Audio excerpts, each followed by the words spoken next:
โอ้โหถ้าปีศาจแดงแมนเชสเตอร์ยูไนเต็ดทำได้แค่บุกไปเสมอทางฝั่งบอร์นมัธด้วยสกอร์2-2ในศึกพรีเมียร์ลีกนัดที่31โดยในเกมนี้ในครึ่งแรกก็ยังเสมอกันที่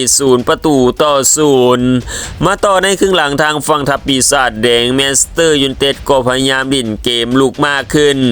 พอนาที61ทางฝั่งทัพปีศาจแดงแมนเชสเตอร์ยูไนเต็ดก็ได้เฮจากทางฝั่งบูโน่เฟอร์นันเดสที่สัตว์จุดโทษในทางฝั่งทัพปีศาจแดงแมนเชสเตอร์ยูไนเต็ดออกนำทางฝั่งบอร์นมัธด้วยสกอร์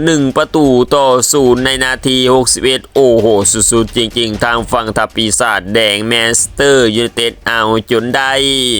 แต่ท่านมาในนาที67ทางฝั่งเจ้าถิ่นอย่างบอร์นมัธก็ได้เฮจากทางฝั่งอาเดียนทัฟเฟอร์แอซิดในทางฝั่งไลอันคิตตี้สัตว์เข้าไปทำให้ทางฝั่งบอร์นมัธตามตีเสมอทางฝั่งทัพปีศาจแดงแมนเชสเตอร์ยูไนเต็ดด้วยสกอร์1-1ในนาที67โอ้โหสุดๆจริงๆแต่ท่านมาในนาที71ทางฝั่งทัพปีศาจแดงแมนเชสเตอร์ยูไนเต็ดก็ได้เฮอีกครั้งจากทางฝั่งเจมส์ฮิลทำเข้าประตูตัวเองทำให้ทางฝั่งทัพปีศาจแดงแมนเชสเตอร์ยูไนเต็ดออกนำทางฝั่งบอร์นมัธอีกครั้งด้วยสกอร์2-1ในนาที71โอ้โหสุดๆจริงๆทางฝั่งทัพปีศาจแดงแมนเชสเตอร์ยูไนเต็ดแต่ท่านมาในนาที78ทางฝั่งทัพปีศาจแดงแมนเชสเตอร์ยูไนเต็ดต้องเหลือผู้เล่นเพียง10คนหลังจากประกาศหลังตัวเก่งอย่างแฮร์รี่มิกไกวโดนใบแดงไล่ออกจากสนามโอ้โหงานนี้ทัพปีศาจแดงแมนเชสเตอร์ยูไนเต็ดต้องเจองานหนักเพื่อเหลือผู้เล่นน้อยกว่าถัดมานาที81ทางฝั่งเจ้าถิ่นอย่างบอร์นมัธก็ได้เฮจากทางฝั่งจูเนียร์คูปี้สัตว์จุดโทษเข้าไป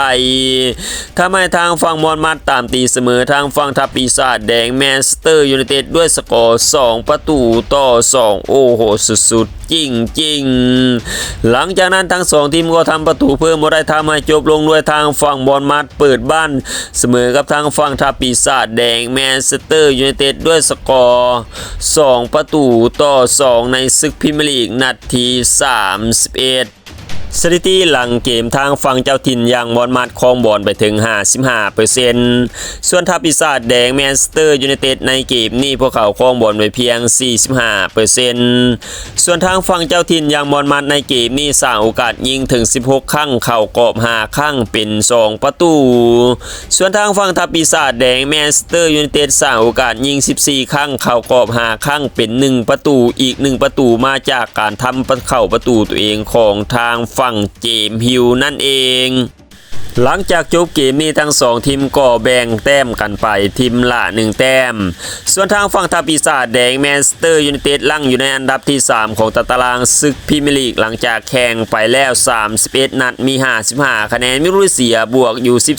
13ส่วนทางฝั่งบอร์นมัธในเวลานี้ลั่งอยู่ในอันดับที่10ของตารางศึกพรีเมียร์ลีกแข่งไปแล้ว31นัดมี42คะแนนไม่รู้เสียติดลบอยู่2